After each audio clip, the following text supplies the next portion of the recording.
recall what it was like for those children during that Depression age.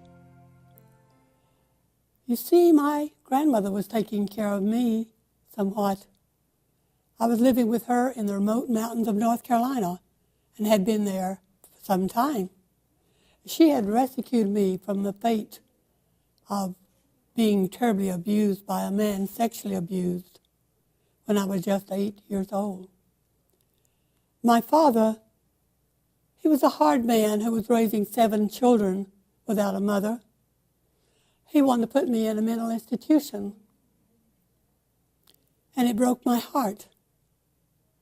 Granny took me to her home, and there I learned to live in perfect harmony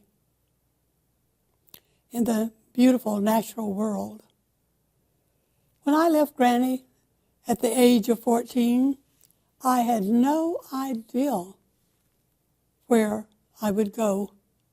I didn't know what the world was like out there. And the year was 1936, and of course, the country was in a Great Depression.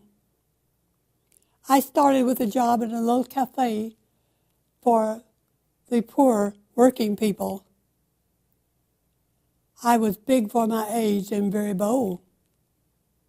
Granny had taught me how to take care of myself, and I was also friendly, perhaps too friendly, and so I soon found myself working as a cook in a logging camp back in the mountains of Tennessee.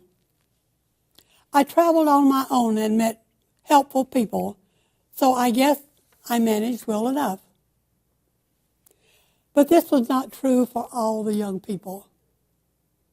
The many teenagers and children that had a hard fate all around the country. Families could not care for their children. There were too many of them.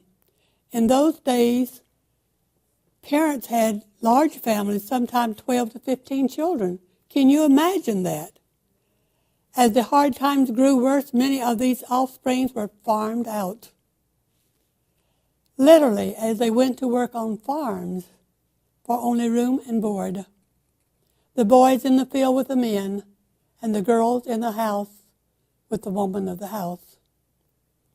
This could be a hard life, but better than almost starving to death with your family. Indeed, many of these youngsters were happy to have food and a roof over their heads.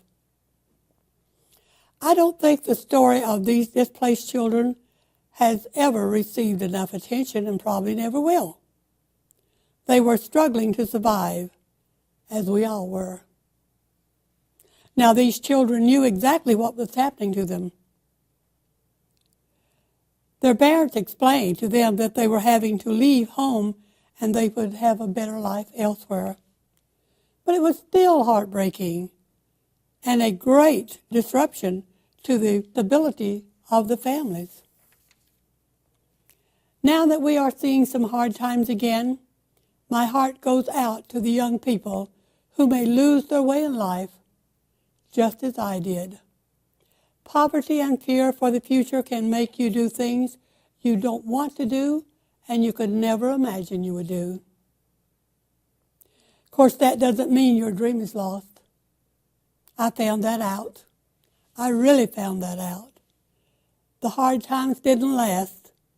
They were stepping stones that led us to better places. My granny often said, where there's a will, there's a way. I discovered that life can be as beautiful as we strive to make it. Even though we have heard it before, I would like to tell the young people and everyone, fire up your will and you will find a way. There is a way and you will find it.